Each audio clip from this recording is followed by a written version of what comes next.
ओम शांति। आज की अव्यक्त वाणी बाबा पहले तो बच्चों से बहुत से प्रश्न पूछते हैं। बाबा पूछते हैं, आपकी अभी स्टेज कैसी है? बाबा कहते हैं, अभी अभी मालिक, अभी अभी बालक क्या बन सकते हो? या मालिक बनते हो तो बालक नहीं, और बालक बनते हैं तो मालिक नहीं। दूसरा पूछते हैं बाबा, अभी अभी कर्म में और अभी अभी कर्म से न्यारे, देश से भी न्यारे, लगन मगन योगी बन सकते हो? बाबा कहते हैं, एक सेकंड में अभी ऑर्डर मिले अशरीरी बनने का, तो क्या अशरीरी बन सकते हो? अशरीरी बन के परम धाम में पहुंच सकते हो? बाबा कहते हैं, ऑर्डर मिलने के बाद में एक सेकंड में पहुंचे, फिर वहां स्थित हो सकते हो या नहीं हो सकते हो? तो बाबा ऐसे कई प्रश्न पूछते हैं कि बच्चों की स्टेज कैसी है। बाबा कहते हैं, अगर उसमें टाइम लगाया, युद्ध में रहे, तो बाबा कहते हैं फर्स्ट डिवीजन में तो नहीं आएंगे, फिर हमारा वो डिवीजन हो जाएगा सेकंड, यानी सूर्यवंशी के बजाय हम चले जाएंगे चंद्रवंशी में। तो बाबा कहते हैं कि जो सर्कस में खेल दिखाते हैं वो क्या दिखाते हैं? कलाबाजियाँ दिखाते हैं, अपने शरीर का खेल दिखाते हैं, कर्म करते हुए भी कलाबाजियाँ दिखाते हैं। तो बाबा कहते हैं वो तो हो गई उनकी स्थूल शरीर की कलाबाजियाँ। तो आप लोग क्या कलाबाजी दिखाते हो? बाबा कहते हैं, आपकी है बुद्धि से कलाबाजी। तो बुद्धि से कलाबाजी, कौन सी कलाबाजी दिखाते हैं वो बाबा मुरली में बताएंगे। बाबा कहते हैं, आपकी उस कलाबाजी को देखने के लिए अंत में सभी आत्माएं इच्छुक होगी, अंत में सभी आत्माएं इच्छुक होगी। तो बाबा कहते हैं, लास्ट में जब सिचुएशन होगी तब आपकी कलाबाजी काम आएगी। वो कलाबाजी बाबा कहते हैं, अपनी बुद्धि को जब चाहो, जहाँ चाहो, जैसे चाहो टिका सकते हो क्या? बाबा कहते हैं, अगर ये कला एक आपको आ गई तो बाबा कहते हैं बाकी सभी कलाएं ऑटोमेटिक आ जाएगी और बाकी आप 16 कला संपन्न बन जाएंगे। तो बाबा की मुरली सुनते हैं। आज है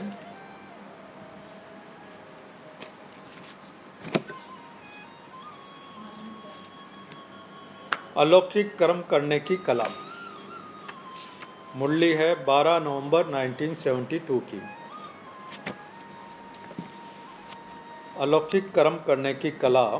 बाबा पूछते हैं, अव्यक्त मूर्त अर्थात इस शरीर में पाठ बजाने वाले अति न्यारे और अति प्यारे की स्थिति में स्थित रहने के अनुभवी मूर्त बन गए हो?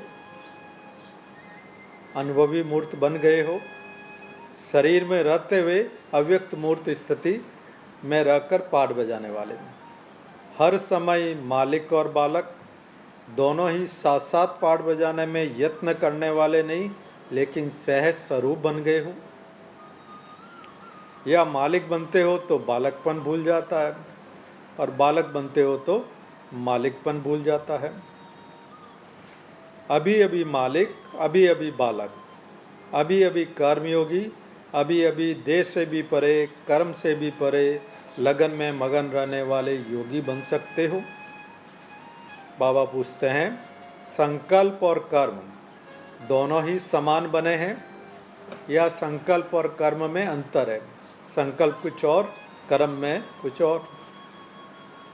बाबा कहते हैं, संकल्प किया और प्रैक्टिकल रूप में आया, ऐसी प्रैक्टिस हुई है। याद की यात्रा पर चलने वाले राही इतने समीप आए हो कि जो संकल्प किया और कर्म में आ गया। सहज भी और समीप भी, ये दोनों अनुभव होते हैं। इस याद की यात्रा के अनेक अनुभव करते करते हम कितने टाइम से ये याद की यात्रा कर रहे हैं। बाबा कहते हैं याद की यात्रा में कई अनुभव किए होंगे, तो ये अनुभव करते करते अभी नॉलेजफुल और पावरफुल बने हो या अभी तक नहीं बने हैं। जैसे यात्रा के बीच बीच में चट्टियाँ आती है, चट्टियाँ मतलब जो माइलस्टोन आते हैं ना, जैसे कहीं जाते हैं कि इतने किलोमीटर बचा है, फिर इतने किलोमीटर बचा है, तो मालूम पड़ता रहता है कितने बचे हैं, कितना दूर है, कितना टाइम लगेगा, वो सब चीज़ें मालूम पड़ता रहता है। तो बाबा कहते हैं जैसे यात्रा में बीच में चट्टियाँ आती है जिससे मालूम पड़ता है कहाँ तक पहुँचे और कहाँ तक अब पहुँचना है। तो बाबा कहते हैं आपकी याद की यात्रा में भी, आपकी याद की यात्रा के राही इस यात्रा की कितनी चट्टियाँ पार कर चुके हो, अर्थात याद की कितनी स्टेजेस को पार कर चुके हो। आज बाबा बताएंगे याद की कितनी स्टेजेज है, वो स्टेजेज कौन सी है, और हमें चेक करना है कि हम कौन सी स्टेज पे है, पहली पे है, दूसरी पे है, तीसरी पे है या चौथी पे है। 4 स्टेजेज बाबा आगे बताएंगे। लास्ट स्टेज या फाइनल स्टेज कौन सी है, उसको ऐसे ही स्पष्ट देख और जान रहे हो जैसे कोई वस्तु बहुत समीप और सम्मुख आ जाती है, तो उसको सहज जान देख रहे हो कि अभी देखने में दूर है, देखते रहते हो या सिर्फ जाना है। तो बाबा आज बाबा बच्चों से क्वेश्चन पूछ रहे हैं, या इतना समूप या सम्मिका आ गए हो जो कोई बार उस मंजिल पर पहुंच थोड़े समय का भी अनुभव करते रहते हो। पहले तो बाबा पूछते हैं वो समीप दिख रही है, सम्मुख दिख रही है। अच्छा, सम्मुख दिख रही है तो ऐसा है क्या कभी जाके उस स्थिति में पहुंच जाते हो, थोड़े समय का एक्सपीरियंस भी हो रहा है। बाबा कहते हैं फिर उस अनुभव में रहते हो नहीं रहते हो, फिर उसी अनुभव में रहते क्यों नहीं हो। अगर मान लो कभी हमारे को अच्छा एक्सपीरियंस हो गया, तो बाबा कहते हैं उसी अनुभव में सदा क्यों नहीं रहते हो। स्थिति का अनुभव होता है, बाकी स्थित रहना नहीं आता है। ऐसे कि स्थिति का अनुभव हुआ लेकिन वहाँ टिक नहीं सकते हैं, सदा स्थित क्यों नहीं हो पाते हो, कारण क्या है।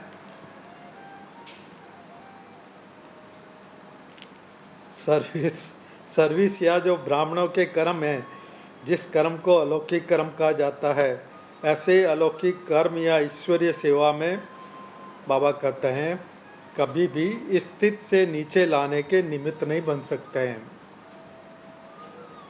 कई बच्चे कहते हैं ना हमारी स्थिति तो अच्छी रहती है, लेकिन जब सर्विस में लग जाते हैं तो स्थिति ऊपर नीचे हो जाती है।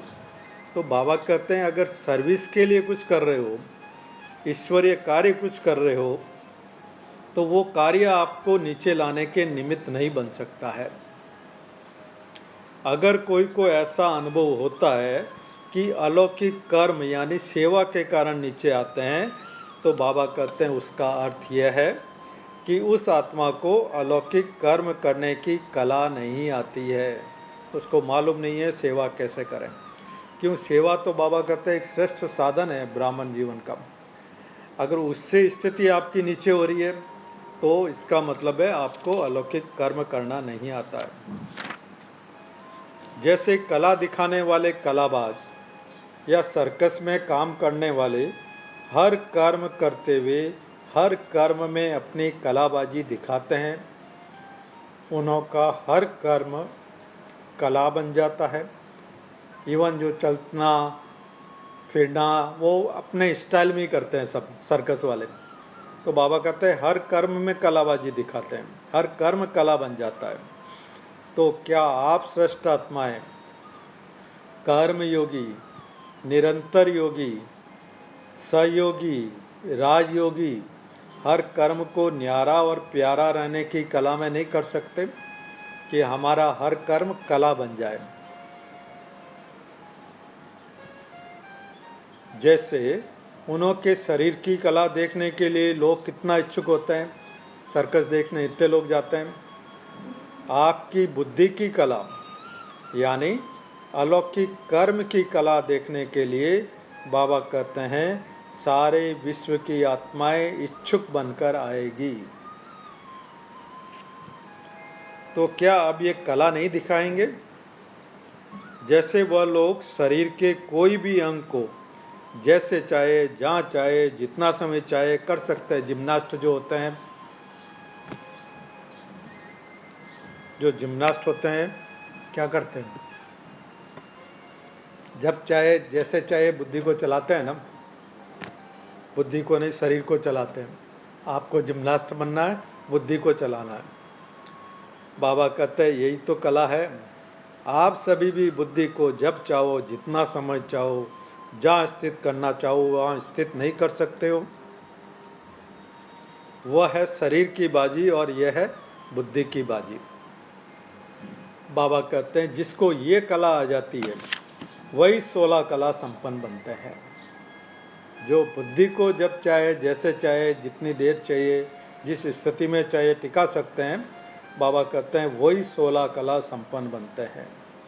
इस कला से ही अन्य सर्व कलाएं स्वतः ही आ जाती है। ऐसे एक देही अभिमानी स्थिति सर्व विकारों को सहज ही शांत कर देती है। जब आपकी देही अभिमानी, आत्माभिमानी स्थिति बन जाती है तो बाबा कहते हैं सर्व विकार खत्म हो जाते हैं।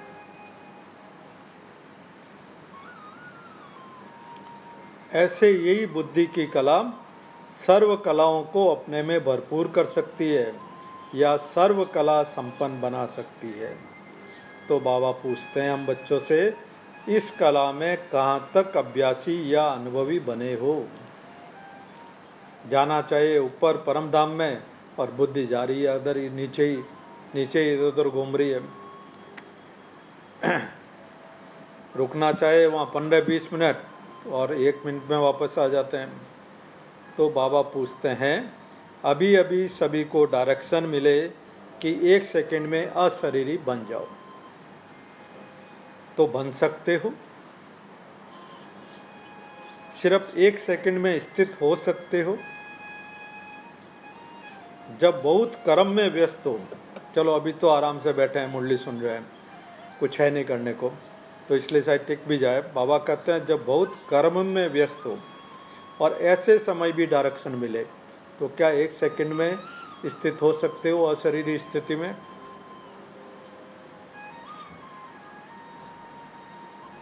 जैसे जब युद्ध आरंभ होता है दुनिया में, फिजिकल वार जो होते हैं, बाबा उसकी बात करते हैं, तो अचानक ऑर्डर निकलते हैं अभी अभी सब भी घर छोड़कर बाहर चले जाओ। जैसे ही वो सायरन बजता है, याद होगा जिन्होंने युद्ध देखा होगा इंडिया पाकिस्तान का, 74 में था या जब भी था, तो ऐसे सायरन बजते थे और सब लाइटें बंद करके, बाबा कहते हैं ऑर्डर होता था तो सब जाके वहाँ खाइयों में जाके छिप जाते थे, बैठ जाते थे। अभी अभी सभी घर छोड़कर बाहर चले जाओ, फिर क्या करना पड़ता है? शांति की शक्ति से शांति जग में लानी है। शांति की शक्ति से शांति जग में लानी है। शांत मन हो, तन हो शीतल। शांत मन हो, तन हो शीतल। ऐसी दुनिया बनानी है। शांति की शक्ति से शांति जग में लानी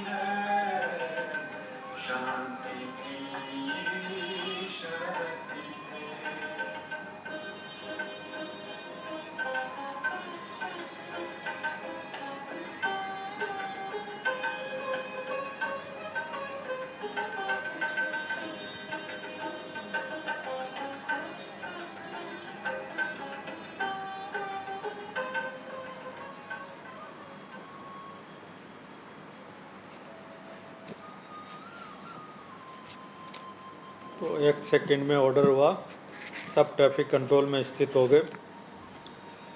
तो बाबा कहते हैं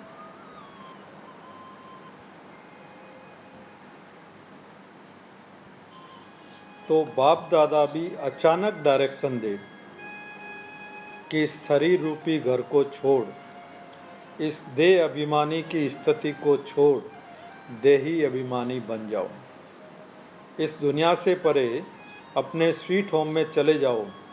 तो क्या कर सकेंगे?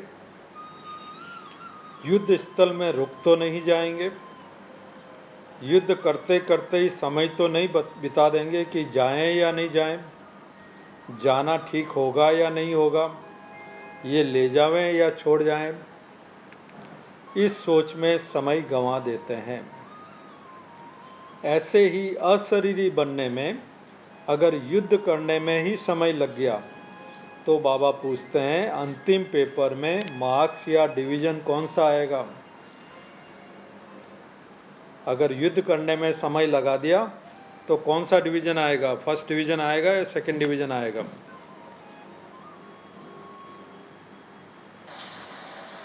Second division. तो अगर युद्ध करते करते रह गए तो क्या फर्स्ट डिवीजन में आएंगे? नहीं आएंगे, फिर वो क्या चले जाएंगे? त्रेता में। तो बाबा कहते हैं ऐसे उपराम एवर रेडी बने हो, सर्विस करते और ही स्थिति शक्तिशाली हो जाती है। तो ये कहना कि सर्विस करने में स्थिति डाउन हो जाती है, बाबा कहते हैं वो सही नहीं है, क्योंकि आपकी श्रेष्ठ स्थिति ही इस समय की परिस्थितियों को परिवर्तन में लाएगी। तो सर्विस करने का लक्ष्य क्या है? बाबा कहते हैं सर्विस करने का लक्ष्य क्या है? क्यों करते हैं हम सर्विस? क्या कहेंगे?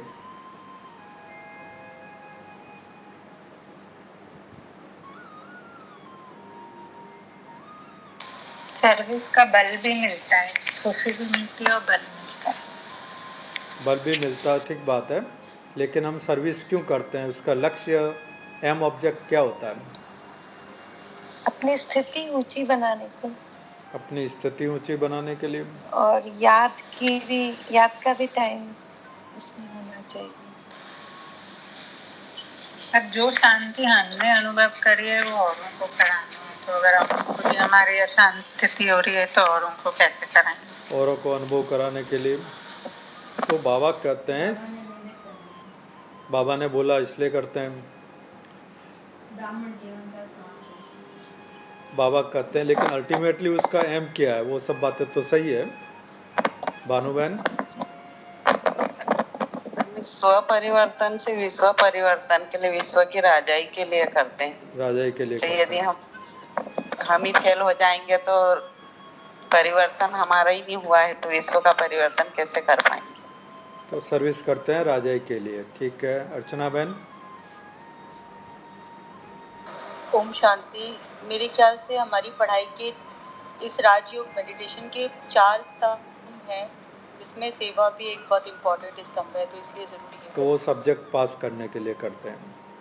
बाबा कहते हैं सब बातें ठीक है, परिस्थितियों को परिवर्तन करने के लिए सर्विस करते हो ना, यानी दुनिया को परिवर्तन करने के लिए, दुनिया वालों को परिवर्तन करने के लिए सर्विस करते हो। सर्विस में स्थिति साधारण रहे तो क्या वो सर्विस हुई? बाबा कहते हैं सर्विस नहीं हुई। अब बाबा कहते हैं इस याद की यात्रा के मुख्य 4 सब्जेक्ट्स हैं। ऐसे 4 सब्जेक्ट हमारे ब्राह्मणों का है, ज्ञान, योग, धारणा और सेवा। याद के अंदर 4 मुख्य सब्जेक्ट्स है, जिसमें चेक करो कि कहाँ तक पहुँचे हो। पहली स्थिति थी वो भी अभी कोई कोई की है क्या? तो पहली स्टेज बताते हैं बाबा, वियोगी। पहली स्टेज क्या? वियोगी। वियोगी मतलब कभी याद है, कभी याद नहीं है, कभी स्मृति है, कभी विस्मृति है, तो उसको कहेंगे वियोगी। तो बाबा कहते हैं पहली स्टेज है वो है वियोगी। दूसरी स्टेज, वियोगी के बाद योगी बनते हैं, बाबा फिर एक्सप्लेन करेंगे। और तीसरी स्टेज है योगी के बाद सहयोगी बनते हैं, और सहयोगी बनने के बाद में लास्ट स्टेज है सर्व त्यागी बनते हैं। तो वियोगी, योगी, सहयोगी और सर्व त्यागी। बाबा कहते हैं याद की यात्रा के 4 स्टेज या 4 सब्जेक्ट्स हैं। इन चारों सब्जेक्ट्स को सामने रखते हुए देखो कितनी पौड़ियाँ पार की है, कितने तक ऊपर चढ़े हैं। बाबा ने बोला ना उस यात्रा में भी माइलस्टोन लगे रहते हैं, जिससे मालूम पड़ जाता है चट्टियों से कि इतने माइल पार कर लिए, इतने माइल हमारे को और पहुंचना बाकी है। तो बाबा कहते हैं याद की यात्रा में ये 4 स्टेजेज या 4 पौड़ियाँ हैं। तो अपने आप को चेक करो अभी हम कौन सी स्थिति में हैं, कौन सी स्टेज में हैं, कितने तक ऊपर चढ़े हो, क्या अभी तक भी बार बार कभी वियोगी तो नहीं बनते हो, क्या सदा योगी व सहयोगी बनकर के चलते हो। अगर कोई भी विघ्न आता है और हम उस विघ्न के वश में हो जाते हैं तो बाबा कहते हैं अर्थात वियोगी होना। अगर विघ्न के वश हो गए तो वियोगी होना। तो वियोगी तो नहीं बनते हो। बाबा कहते हैं विघ्न योग युक्त अवस्था को समाप्त कर सकता है। कुछ प्रॉब्लम आई तो हम क्या होते हैं, उस प्रॉब्लम में उलझ जाते हैं, उस प्रॉब्लम को सॉल्व करने में लग जाते हैं। तो उस समय ही चेक करो साक्षी होके कि क्या हम बाबा की याद में हैं, तो हमें मालूम पड़ेगा कि बाबा को भूले हुए हैं। तो बाबा कहते हैं विघ्न योग युक्त अवस्था को समाप्त कर सकता है, बाप की स्मृति को विस्मृति में ला देता है, और विस्मृति अर्थात वियोगी। तो योगीपन तो पहली स्टेज का बाबा ने बताया, वियोगी मतलब कभी स्मृति कभी विस्मृति। और विस्मृति भी क्यों आती है, ज़्यादातर के कोई न कोई विघ्न आता है और हम उस विघ्न के वश हो जाते हैं और बाबा को भूल जाते हैं। तो योगीपन की स्टेज ऐसे ही निरंतर रहे। सेकंड स्टेज पे बाबा आ रहे हैं, योगीपन की स्टेज ऐसे ही निरंतर रहे। तो जब बाबा योगी बोलते हैं मतलब निरंतर योगी। जैसे शरीर और आत्मा का जब तक पार्ट है तब तक अलग नहीं हो पाती है आत्मा, वैसे ही बाप की याद बुद्धि से अलग नहीं हो। जैसे आत्मा शरीर से अलग नहीं हो सकती, वैसे ही बाबा कहते हैं बाप की याद बुद्धि से अलग नहीं हो। बुद्धि का साथ सदैव याद अर्थात बाप के साथ हो, ऐसे को कहा जाता है योगी। अब हमें चेक करना है हम योगी है या वियोगी है। योगी जिसको और कोई भी स्मृति अपनी तरफ आकर्षित नहीं कर पाए, केवल बाप की स्मृति के अलावा कोई भी स्मृति अपनी तरफ आकर्षित नहीं कर पाए। जैसे बहुत ऊंची या श्रेष्ठ पावर के आगे कम पावर वाले कुछ भी नहीं कर पाते हैं, ऐसे अगर सर्वशक्तिवान की याद सदा साथ है तो और कोई भी याद बुद्धि में अंदर आ नहीं सकती है। इसको ही सहज और स्वतः योगी कहा जाता है। तो ये बाबा ने बताया सेकंड स्टेज। जैसे आत्मा शरीर से अलग नहीं हो सकती, वैसे ही बाबा की याद बुद्धि से अलग नहीं हो सकती। तब कहेंगे योगी। वह लोग कहते हैं और यहाँ है स्वतः योगी। तो बाबा पूछते हैं ऐसे योगी बने हो। अब नेक्स्ट स्टेज है वियोगी योगी। नेक्स्ट कौन सा है, तीसरा सहज योगी, सहयोगी।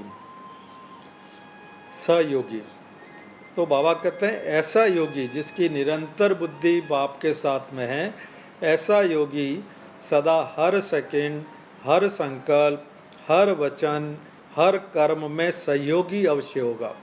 बाप के कार्य में मनसा वाचा कर्मणा सहयोगी होगा। उसका संकल्प भी सेवा के लिए चलेगा, उसका बोल वो भी सेवा के लिए, यानी बाबा के हर कार्य में सहयोगी होगा। अगर संकल्प में सहयोगी नहीं, सिर्फ कर्म में है, या कर्म में सहयोगी है किसी बात में नहीं है, तो बाबा कहते हैं ऐसे को सहयोगी की स्टेज तक पहुंचे हुई आत्मा नहीं कहेंगे। मतलब अगर पार्शियल सहयोगी है, किसी बात में सहयोगी है, किसी में नहीं है, तो बाबा कहते हैं सहयोगी नहीं कहेंगे। एक संकल्प भी सहयोग के बिना चलता है तो इसको व्यर्थ कहेंगे। और जो व्यर्थ यानी गंवाने वाले होते हैं वह कभी किसके सहयोगी नहीं बन सकते हैं, स्वयं में शक्तिशाली नहीं बन सकते हैं। तो पहला स्टेज वियोगी योगी। योगी होने के बाद अगर मुझ आत्मा का हर सेकंड, हर संकल्प, हर वचन, हर कर्म बाप के कार्य में सहयोगी है, तब कहेंगे सहयोगी। और लास्ट की स्टेज है सर्व त्यागी। तो बाबा कहते हैं ऐसे सर्व स्नेही सहयोगी, सर्वांश त्यागी यानी सर्व त्यागी सहजी बन सकते हैं। जबकि भक्ति में भी सिर्फ कोई ईश्वर के अर्थ दान करते हैं तो उनको भी विनाशी राजपथ की प्राप्ति होती है, अल्पकाल की प्राप्ति होती है। तो सोचो, जो हर संकल्प और सेकंड ईश्वरीय सेवा के सहयोग में लगाते हैं, जैसे देखते हैं दादियों का हर संकल्प, हर सेकंड बाबा के कार्य में। बाबा कहते हैं जिसका हर सेकंड, हर संकल्प ईश्वरीय सेवा के सहयोग में लगाते हैं, उनको कितनी श्रेष्ठ प्राप्ति होगी। ऐसे महादानी सर्व त्यागी सहजी बन जाते हैं और ऐसे सर्व त्यागी वर्तमान और भविष्य में सर्वश्रेष्ठ भाग्यशाली बनते हैं। न सिर्फ भविष्य लेकिन वर्तमान समय भी ऐसे श्रेष्ठ भाग्यशाली आत्मा के भाग्य को देखते हुए, अनुभव करते हुए अन्य आत्माएं उनके भाग्य के गुण गाते हैं। जैसे हमने देखा अभी दादी प्रकाश मणि का, तो कितने टाइम से दादी प्रकाश मणि के विशेषताएं, उनके कंट्रीब्यूशन, उनके कर्मों का वर्णन हो रहा है। कितने दिनों से चल रहा है, रोज रात को प्रोग्राम चल रहा वहाँ। तो बाबा कहते केवल भविष्य की बात नहीं है, वर्तमान में भी ऐसे श्रेष्ठ भाग्यशाली आत्मा के भाग्य को देखते हुए, अनुभव करते हुए अन्य आत्माएं उनके भाग्य के गुण गाते हैं और अनेक आत्माओं को अपने श्रेष्ठ भाग्य के आधार से भाग्यशाली बनाने के निमित्त बनते हैं। तो देखो, इन 4 सब्जेक्ट से किस स्टेज तक पहुँचे हो या मंजिल के कितना समीप आए हो और कितना मंजिल अभी बाकी है। अच्छा, तो ऐसे सहज और स्वतः योगी आत्माओं को बाप दादा का याद, प्यार और नमस्ते। अब एक दूसरी छोटी सी मुरली है, पहले इस मुरली को वापस से रिवाइज कर लेते हैं। बाबा ने क्या बोला आज इस मुरली में, शुरू में हमारी स्टेज कैसी होनी चाहिए। अभी अभी मालिक, अभी अभी बालक, दोनों साथ साथ चलना चाहिए। ऐसा नहीं मालिक बने तो बालकपन भूल गया, बालक बने तो मालिकपन भूल गया। अभी अभी कर्म योगी, अभी अभी देह से परे, कर्म से भी प्यारे, मस्त योगी। बाबा ने बोला संकल्प और कर्म के अंतर को समाप्त हुआ या नहीं हुआ, हमारी स्टेज वैसी बनी है। बाबा कहते याद की यात्रा में तो बहुत समय से हो, तो क्या हम नॉलेजफुल और पावरफुल बने हैं या नहीं बने हैं। फिर बाबा ने कहा याद की यात्रा की चटिया यानी स्टेजेस कितनी पार की है। तो वो मुख्य 4 स्टेजेस बाबा ने बताई, वियोगी, योगी, सहयोगी और सर्वत्यागी। बाबा ने कहा सब अपना अपना चेक करो कौन सी स्टेज तक पहुँचे हैं। फिर बाबा ने कहा अगर सर्विस करने से स्थिति डाउन होती है, स्थिति नीचे आती है, इसका मतलब हमारे को सर्विस करना नहीं आता। सर्विस करना यानी अलौकिक कर्म करना नहीं आता। तो बाबा कहते हैं जैसे सर्कस वाले अपने शरीर की कलाबाजियाँ दिखाते हैं कर्म करते हुए भी, तो हमारी भी बुद्धि की कलाबाजी दिखानी है हमारे को। बुद्धि की कलाबाजी क्या, वो बाबा ने बताया, जब चाहो, जैसे चाहो, जितना देर चाहो उतनी बुद्धि को स्थित कर सकते हो। अगर बाबा कहते हैं ये एक कला आ गई तो बाकी सब कलाएं हमारे में आ जाएगी। 1 सेकंड में रेडीनेस का बाबा ने बोला, इसी से रिलेटेड नेक्स्ट मुरली है स्थिति का आईना सर्विस। यह है 20 नवंबर 1972 की मुरली कि हमारी स्थिति कैसी है वो कैसे मालूम पड़े, हमारी सर्विस से। बाबा कहते हैं अभी आप स्वराज्य अधिकारी कहाँ तक बने हो, अभी आपने कितने अधिकार प्राप्त किए हैं, उसी के बेसिस पे फ्यूचर में कितने अधिकारी बनते हो उसका डिसाइड होगा। अभी आपकी जो शक्तियाँ है कितनी प्राप्त की है, जो हमारी सूक्ष्म शक्तियाँ है मन बुद्धि और संस्कार, बाबा कहते हैं उस पर कितनी विजय पाई है, उसी बेसिस पे आपका फ्यूचर का डिसाइड होगा। अभी अगर सिद्धि स्वरूप नहीं बने तो भविष्य में भी नहीं बनेंगे। तो सब कनेक्शन है अभी से। तो बाबा पूछते हैं सदा विजयी अपने को अनुभव करते हो, जब विश्व पर विजयी बन राज्य करने वाले हो, हम बोलते हैं ना विश्व राज्य अधिकारी, विश्व पे राज्य करेंगे, तो जब विश्व पर विजयी बन राज्य करने वाले हो तो अब स्वयं सदा विजयी बने हो। अभी किस पे विजयी बनना है वो बाबा आगे बताते हैं। जिस विश्व के ऊपर राज करने वाले हो उस राज्य के अधिकारी अपने को अभी से समझते हो। पहले स्वयं के सर्व अधिकार प्राप्त किए हैं या अभी करने हैं। जो स्वयं के सर्व अधिकार प्राप्त करते हैं बाबा कहते हैं वही विश्व राज्य अधिकारी बनते हैं। तो कौन से अधिकार की बाबा बात कर रहे हैं, स्वयं के अधिकार। तो अपने आप से पूछो कि स्वयं के सर्व अधिकार कहाँ तक प्राप्त किए हैं, मुझ आत्मा के अभी के अधिकार कहाँ तक मैंने प्राप्त किए हैं। अब सर्व अधिकार कौन से हैं, सर्व अधिकार कौन से हैं जानते हो। जो आत्मा की मुख्य शक्तियां वर्णन करते हो, यानी मन बुद्धि और संस्कार, इन तीनों स्वयं की शक्तियों के ऊपर विजयी अर्थात अधिकारी बने हो। मन आपके कंट्रोल में है, बुद्धि आपके हिसाब से चलती है। बाबा कहते हैं पहले इन आत्मा की जो तीनों शक्तियां हैं अपनी शक्तियों पे विजयी बने हो या नहीं बने हो। बाबा कहते हैं अपनी शक्तियों के अधीन तो नहीं होते हो। आत्मा चाहती है बाबा की याद में बैठे, मन चाहता कुछ और मन के हिसाब से आप चले जाते हो। तो बाबा कहते हैं अपनी शक्तियों के अधीन तो नहीं होते हो।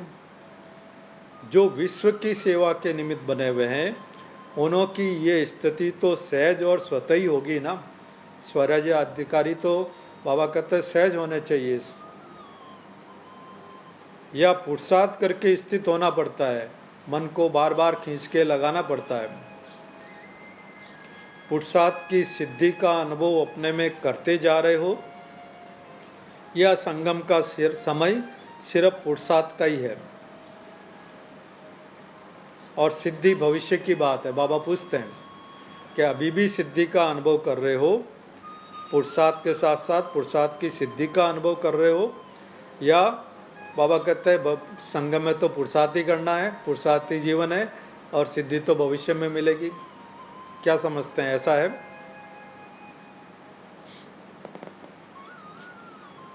संगम पर ही सिद्धि स्वरूप या मास्टर सर्वशक्तिवान स्वरूप अनुभव करना है या नहीं है, पूछ रहे हैं बाबा।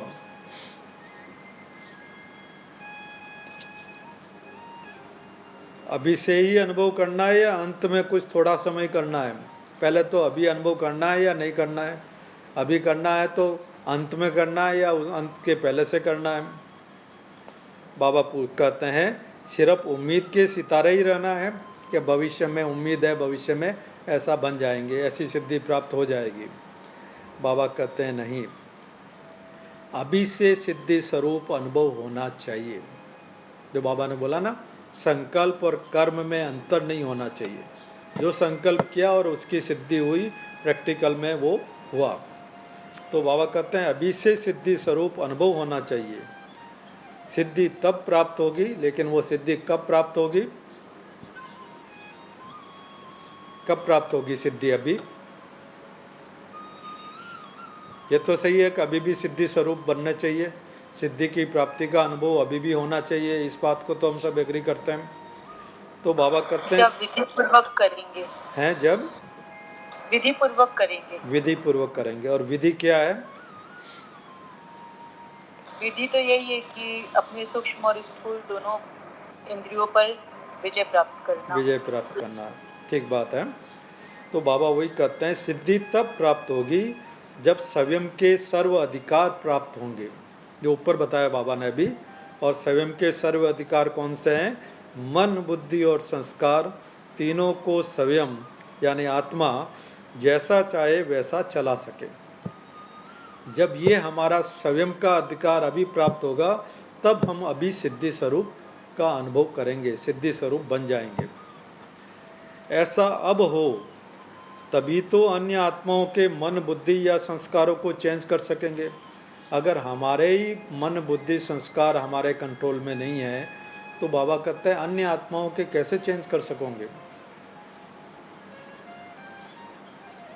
अगर स्वयं को चेंज करने में समय लगता है या सदा विजयी नहीं है, कभी हो जाता है कभी नहीं होता है, तो बाबा कहते हैं औरों को विजयी बनाने में समय और शक्ति ज़्यादा लगानी पड़ती है। खुद को चेंज करने में जितना समय शक्ति लगानी पड़ती है, दूसरों को चेंज करने में तो उससे ज़्यादा ही लगानी पड़ेगी। तो बाबा कहते हैं सर्विस आप सभी की स्थिति का आईना है।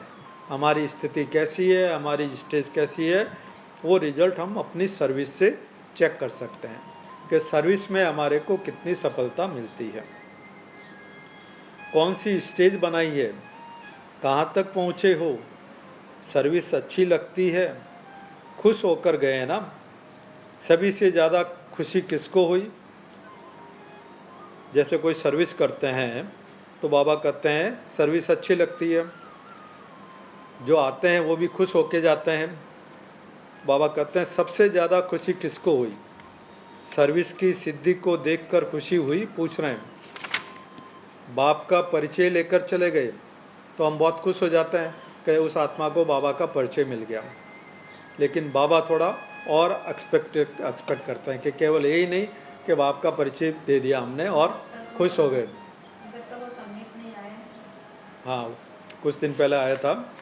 तो बाबा कहते हैं जैसे ब्राह्मण आत्माओं में मेजॉरिटी की स्टेज में विशेष विशेष गुण प्रसिद्ध दिखाई पड़ते हैं। ब्राह्मण आत्माओं में मेजॉरिटी में क्या विशेष गुण दिखाई देते हैं?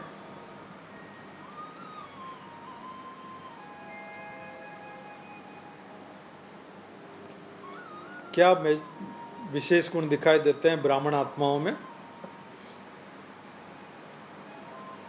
जिसमें बाबा कहते हैं मेजॉरिटी आप सब पास हो?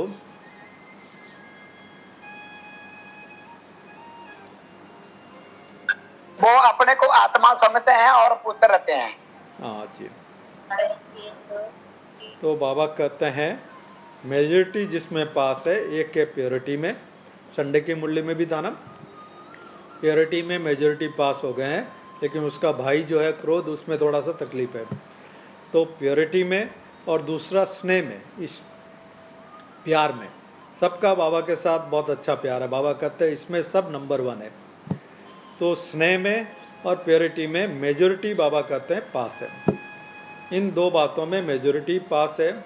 तो बाबा कहते हैं ऐसे ही सर्विस की रिजल्ट में स्नेह और प्योरिटी ये स्पष्ट दिखाई देता है, दुनिया वालों को भी ये दोनों चीज़ें स्पष्ट दिखाई देती है,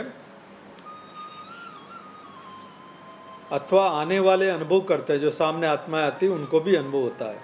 लेकिन जो नवीनता या नॉलेज में विशेषता है कि ये नॉलेज स्पेशल है, ये नॉलेज अलग है, वह नॉलेजफुल स्टेज या मास्टर सर्वशक्तिवान की स्टेज या सर्वशक्तिवान बाप की प्रैक्टिकल कर्तव्य की विशेषता विशेष रूप से जो अनुभव करने का है, बाबा कहते हैं उसमें कमी है। तो जो आत्माएं भी आती है उनको आपका स्नेह दिखाई देता है कि बहुत अच्छी है, बहुत प्रेम है इनका, और इनकी धारणाएं अच्छी है, अच्छे वाइब्रेशन मिलते हैं। लेकिन बाबा कहते हैं जो शक्ति स्वरूप दिखना चाहिए वो नहीं दिखता है। शक्ति अवतार जो नाम वाला होना है वह शक्ति रूप का या जो सर्वशक्तिवान बाप का पूरा परिचय अनुभव करते हैं, आपके जीवन से प्रभावित हुए, स्नेह और सहयोग से प्रभावित हुए, लेकिन श्रेष्ठ नॉलेज और नॉलेजफुल के ऊपर इतना प्रभावित नहीं हुआ है कि हाँ इनका नॉलेज सही है, यही सत्य नॉलेज है, इनको भगवान ही पढ़ा रहा है, इस बात का इतना बाबा कहते हैं अभी तक इस बात पे इतना प्रभावित नहीं होते हैं। जैसे निमित्त बने हुए ब्राह्मण स्वयं शक्ति रूप का अनुभव अपने में भी परसेंटेज में करते हैं कि हम इतने पावरफुल नहीं बने, हमें भी मालूम है, ऐसे ही सर्विस के आईने में शक्ति रूप का अनुभव स्नेह और सहयोग की तुलना में कम करते हैं। तो बाबा ने ये हमारा अटेंशन खिंचवाया कि आपका स्नेह अच्छा है, सहयोग अच्छा है, प्योरिटी भी सब मेजॉरिटी पास है, लेकिन जो शक्ति रूप है उसकी कमी है, तो वो चीज़ हमें बढ़ानी है। जो कुछ चल रहा है, जो कुछ कर रहे हो, वह ड्रामा प्रमाण बहुत अच्छा है, लेकिन अभी समय प्रमाण, समीपता के प्रमाण, शक्ति रूप का प्रभाव स्वयं शक्ति रूप हो दूसरों के ऊपर डालेंगे तभी अंतिम प्रत्यक्षता समीप ला सकेगी। तो पहले तो शक्ति रूप का अनुभव खुद में होना है, फिर उसका प्रभाव दूसरों पे पड़ेगा, तब बाबा कहते हैं प्रत्यक्षता होगी। शक्ति का झंडा लहराओ। जैसे कोई झंडा लहराया जाता है तो ऊंचा होने के कारण सभी की नज़र ऑटोमेटिकली जाती है झंडे की तरफ और वो झंडा एकदम नीचे होगा तो किसी को दिखेगा नहीं। जैसे कि सुबह बाबा ने लाइट हाउस की बात की, लाइट यानी बिंदु रूप की स्थिति लाइट हाउस, बाबा कहते हैं ऊंची स्टेज यानी तो सबका उसका प्रभाव पड़ता है। तो झंडा भी नॉर्मली ऊपर लहराते हैं, तो ऊंचा होने के कारण सभी की नज़र ऑटोमेटिकली जाती है। ऐसे ही शक्ति का झंडा अपनी श्रेष्ठता या सारी सृष्टि से नवीनता का झंडा अब लहराओ। जो कहाँ भी किसी आत्मा को अनुभव नहीं हो सकता है, ऐसा विशेष अनुभव सर्व आत्माओं को कराओ। तो सर्विस दर्पण हुआ ना,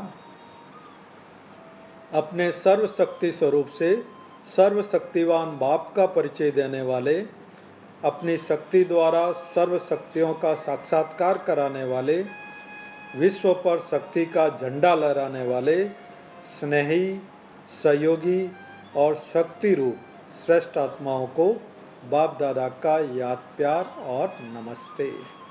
नमस्ते बाबा, नमस्ते।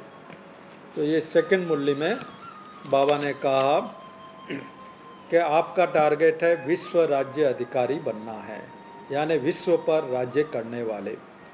तो बाबा कहते हैं चेक करो अभी आपका अपने पे कितना राज्य है। अपने पे मतलब अपनी पर्टिकुलरली सूक्ष्म कर्मेंद्रियों पर। अगर अभी आपने उन पे अधिकार प्राप्त कर लिया है तब भविष्य के अधिकार मिलेंगे। तो बाबा कहते चेक करो तीनों जो है आपके शक्तियाँ, मन, बुद्धि और संस्कार, उस पे कितने विजयी बने हो, उन पे कितना अधिकार प्राप्त किया है। ऐसा तो नहीं ये आपको चला रहे हैं, आप इनके अधीन तो नहीं हो जाते हो। तो बाबा कहते हैं अभी इन पे विजयी बनेंगे तब भविष्य में भी विश्व राज्य अधिकारी बनेंगे। दूसरा बाबा ने कहा कि पुरुषार्थ और उसका फल स्वरूप बनना, उसका सिद्धि स्वरूप बनना। ऐसा नहीं सोचो कि अभी संगम युग में तो खाली पुरुषार्थ करना है और भविष्य में प्रारब्ध मिलेगी, सिद्धि उसकी भविष्य में मिलेगी। बाबा कहते हैं अभी मिलनी चाहिए, अभी उसका अनुभव होना चाहिए, और वो अनुभव तब होगा जब आप स्वराज्य अधिकारी बनोगे। फिर बाबा ने बोला आपके स्टेज का दर्पण है, आईना है सर्विस। जैसी जैसी आपकी स्टेज वैसे ही सर्विस में सफलता मिलती है। जैसे बाबा ने कहा मेजॉरिटी प्योरिटी और स्नेह में पास है, तो दूसरी आत्माओं को भी इन दोनों चीज़ों का अनुभव होता है। लेकिन चूंकि अभी तक बच्चों में शक्ति की या पावरफुल स्टेज की कमी है तो दूसरी आत्माओं पर भी इतना प्रभाव नहीं पड़ता है। तो भाई समय प्रमाण बाबा कहते हैं शक्ति स्वरूप का झंडा लहराओ, शक्ति स्वरूप को अपने में अनुभव करो, तब दूसरों पे भी उसका फल निकलेगा। ओम शांति। आप लोग अपना पॉइंट शेयर कर सकते हैं, दोनों मुरली में से कुछ भी पॉइंट आपको अच्छा लगा हो, इम्प्लीमेंट करने वाले हो।